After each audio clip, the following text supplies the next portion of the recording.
안녕하세요. 오만사입니다.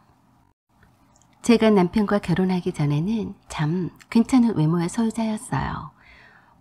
자기 입으로 자기가 잘났다는 말은 신뢰가 가지 않는다며 밥맛 없다는 식의 말씀을 많이 하실 거라 생각하지만 사실은 사실이었으니까요.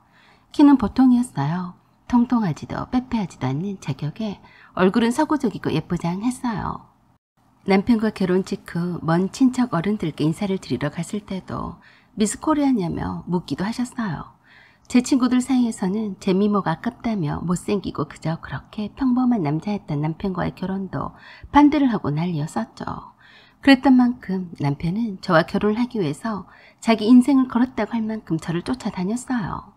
남편이 생긴 것은 별 볼 일이 없었어도 나 이외에는 절대로 눈 돌아가지 않을 것 같아서 그거 하나만 보고 결혼을 결심했어요. 적어도 그때만큼은 남편이 저를 사랑하는 것이 진심이었다고 믿었었죠. 그러던 그가 제가 임신을 하고 몸이 풀기 시작하자 조금씩 불만을 터뜨리기 시작했습니다. 임신 초기에는 잘 먹어야 한다며 퇴근하면서 거의 매일 먹을 것들을 사들고 와서 저를 먹이는 재미로 사는 사람 같았죠. 그런데 그게 문제였어요. 태교에 힘을 쓴다며 힘든 일도 하지 않고 설거지도 집안 청소도 남편이 많이 도와줬어요.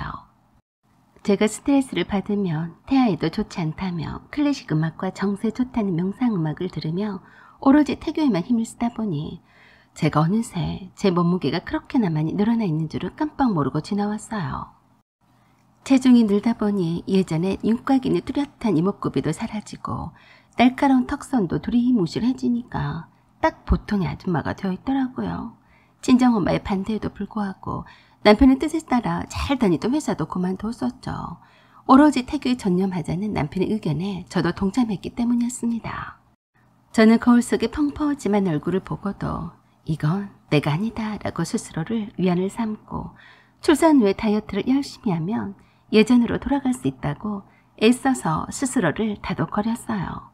그리고 친정 식구들 외에는 다른 사람들도 임신을 해서 체중이 붕괴라며 많이 달라진 제 모습에도 대놓고 뭐라 하진 않았어요. 그렇지만 출산 예정일을 10일 앞두고 있는 시점에서 제가 남편이 하는 말을 듣고 충격을 먹었어요. 그날은 신의 식구들이 시댁의 모처럼 왔다면서 저와 남편에게 시어머니께서 오라고 하셨어요.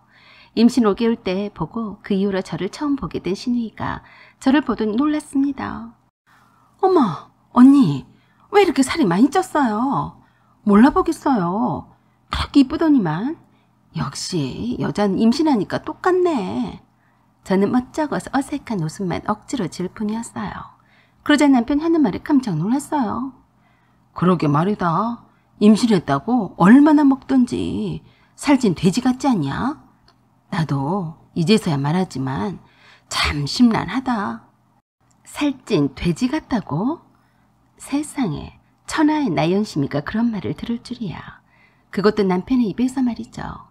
맨날 아이를 위해서라도 잘 먹으라며 내 입에 쳐 넣어준 것이 누군데 말입니다.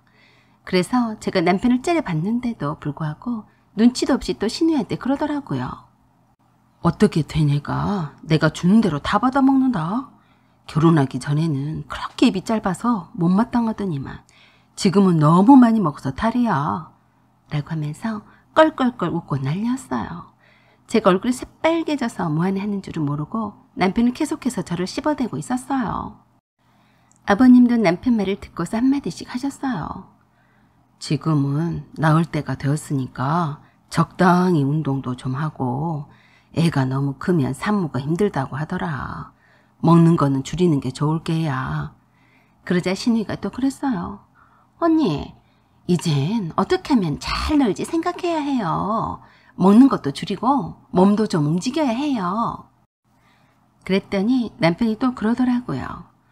얘 완전 임신한 게 벼슬이라니까. 내가 아기를 위해서 잘 먹으라고 하고 힘드니까 집안일도 하지 말라고 했지.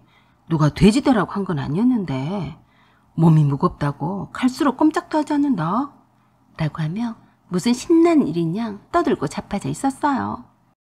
오랜만에 만난 시댁 식구들 앞에서 제가 얼마나 무안하고 창피하던지 화딱지가 나서 저도 모르게 남편에게 그랬어요. 너 주둥아리 안 닥치냐? 어디 삼부로 짓거려? 대급박 쪼개지고 싶냐? 라고 저도 모르게 터져 나왔어요. 그러자 그 말을 듣던 시어머니가 갑자기 돌변해서 제게 쏘아대셨어요. 요거 말하는 것 좀 보게. 뭐 대급박? 너는 평소에도 네 남편을 그렇게 말하고 자빠졌었냐? 우리 병식이가 네가 임신했다고 아주 상점 모시듯이 하더니만 네가 우리 병식이를 아주 우습게 알고 있구나. 라고 야단을 치셨어요. 남편이 평소 때 같으면 시어머니에게 진정하라며 그런 게 아니라며 저를 대신해서 한마디 정도 해줄 법도 한데 오히려 기름을 부었습니다. 역시 우리 엄마가 최고야. 나를 알아주는 사람은 엄마뿐이 없다니까. 자기도 우리 엄마 말 새겨들어. 알았지? 그래서 얄밉게 뺀질거리는 남편에게 한 대 칠 것처럼 했어요. 그러자 시어머니께서 평소 마음에 담아두었던 말들을 다 토해내셨어요. 병식이가 틀린 말을 했니? 남편 돈으로 먹고 살고 집안일도 도와주고 하니까 이게 남편 알기를 아주 병신으로 하네. 네가 임신이 무슨 벼슬이냐? 다 임신한 여자가 너같이 살이 띠룩띠룩 찌는 줄 아니? 시어머니는 완전히 화가 머리 끝까지 나셨는지 언성이 갈수록 높아지시면서 열을 내고 갈수록 험악하게 말씀하셨어요. 병순이를 봐라. 병순이가 임신을 했을 때는 배만 가리면 다들 처녀인 줄 알았다. 네가 남편이 애써서 벌어다 준 돈으로 편에 빠져서 그렇게 살찐 게 아니냐? 병순이한테 보고 좀 배워라. 저를 가운데 두고 시댁 식구들이 돌아가며 한마디씩 던지는 통에 제 자존감이 바닥을 켜고 있었어요. 그러는 와중에 또 남편은 무엇이 그리도 신나는지 자기 식구들한테 웃고 떠들면서 놀고 자빠져 있더라고요. 제 기분은 전혀 신경을 쓰지 않았습니다. 시어머니는 저에게 계속해서 잔소리를 이어나가셨고요. 그러는 시어머니 말이 맞다는 식으로 신우가 그러더라고요. 그래요. 엄마가 하는 말을 콧깎이 듣지 말고요. 지금이라도 몸 좀 움직이면서 살아요. 저는 지금까지 언니처럼 그렇게 남편이 벌어다 준 돈으로 편에 빠지게 살아본 적이 없네요. 그 말을 들으니 참 억울했어요. 제가 이런 말을 들을 하등의 이유가 없었기 때문이었죠. 아가씨, 엄청 착각하고 있네요. 내가 병식 씨 돈으로 편에 빠져서 돼지같이 살이 쪘다고 말하고 싶은 거죠? 미쳤어요? 그랬으면 덜 억울했겠네요. 야, 이 미친놈아. 넌 이 소리를 듣게 하고도 뭐 느낀 게 없냐? 진짜 병신 같은 자식이네. 갑자기 제 입에서 거친 말이 나오자 모두들 놀랐어요. 넌 미쳤냐? 아기 가진 엄마가 그렇게 말해도 되는 거니? 아기 가진 엄마라고요? 이제서 제가 아기 가진 엄마인지 깨달았어요. 제가 살찐 돼지 같다며 남편 돈으로 먹고 살아서 편에 빠져서 살이 쪘다며 놀려댄 누군데 그러세요? 제가 시어머니께 맞짱 뜸에 고개를 치켜들고 큰소리로 말하자 남편이 저를 말렸어요. 자기야, 진정해. 왜 그래?